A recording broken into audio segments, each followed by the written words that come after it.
Hi all, so you join me again back in the Corolla. Obviously just done a previous video looking at the high voltage service element that Toyota seemed to offer when I booked in for a service. The vehicle's done just over 30,000 miles now. It's a 10,000 mile service interval on this.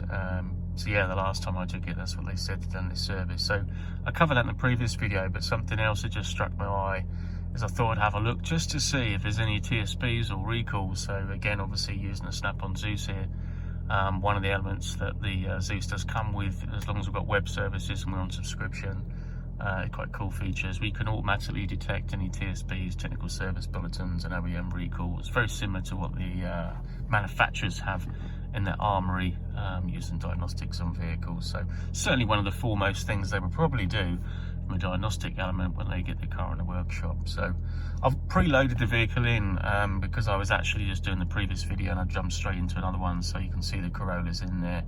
I was actually in the process of looking at some high voltage battery statuses here.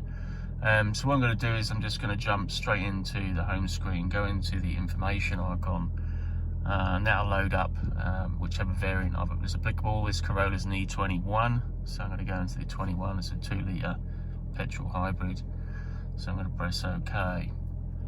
Okay, so again, like I'm using web services, so I need an internet connection for this to work. I'm using my mobile phone as I'm filming to tether off that. You can see now, if I come in a little bit closer, which is quite interesting, which is why I thought I'd do another little video, is I've got a TSB there, number one, and I've got a couple of recalls there. The first thing I do is just have a look at the TSB, because I was quite curious, because close to where I live there's a one-way system, and sometimes when I go around this one-way system, depending if there's parked cars, I don't necessarily know if this is a TSB that's applicable here. However, there is a TSB for adaptive cruise. Now, this particular vehicle has a radar on the front of the vehicle, applicable for advanced driver assisted systems. So I'm sure you guys know, similar to cruise control, whereas this vehicle can obviously set a predominant distance in front of the vehicle and adjust its speed accordingly, automatically, dependent on the vehicle in front, and it will keep a safe distance apart from the vehicle in front, and actually it will pull up automatically on its own whilst following the vehicle in front. So and pull away, might add. So yeah, I was just curious. I thought I'd have a look at this TSB. So you can see here's TSB. So let's load this up. Now it says up there, symptom adaptive cruise system intermittent malfunction. Cause, front radar sensor falsely detects an obstacle. And that's quite interesting because, as I just said, when I go around the one-way system where I live, is something that I seem to randomly get the brake, and the audible beep on the instrumentation cluster go off. So I thought, well, you know what? I'm going to have a look in here, and lo and behold, when it goes in for a service next, I should be bringing this up. Now, it says they check front radar sensor serial number. So obviously I don't really want to go taking this vehicle apart. It's a company vehicle, it's a lease vehicle, so I'll have to wait until I go into Toyota. But quite cool illustrations here, and something else that has drawn me in is it said check the value of the digits shown. Now, what you probably can't see very well, one of those crosses is actually green in colour. Probably can't show it very well on my phone, but it is actually the tip of my finger here. Quite difficult to show you guys.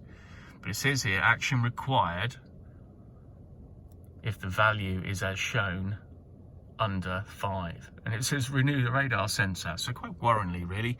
I might have something that's applicable here regarding my serial number needs to be checked by a Toyota.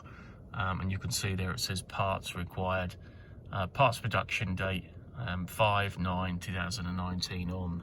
There's the OE part number actually in the corner there. So naturally I need to get this in Toyota and get them to tell me once they check their end of the fence if it is something that needs addressing. Whilst I was there though, I do want to have a quick look at the recalls. There's 3 recalls here.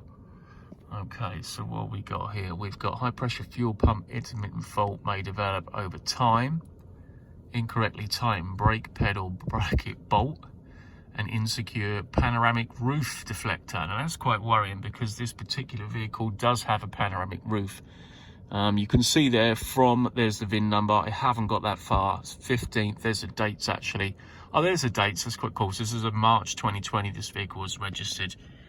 You can see that 24th of the 1st 19 to the 15th of the 2nd 19. So that's not mine, which is quite cool. Incorrectly tightened brake pedal bracket bolt. Now that does fall into my year applicable, so I might need to address that when I take it in. Okay guys, so from that I just wanted to obviously show you guys these TSPs and recalls on the Zeus. Look out for the next one. Cheers guys, bye bye.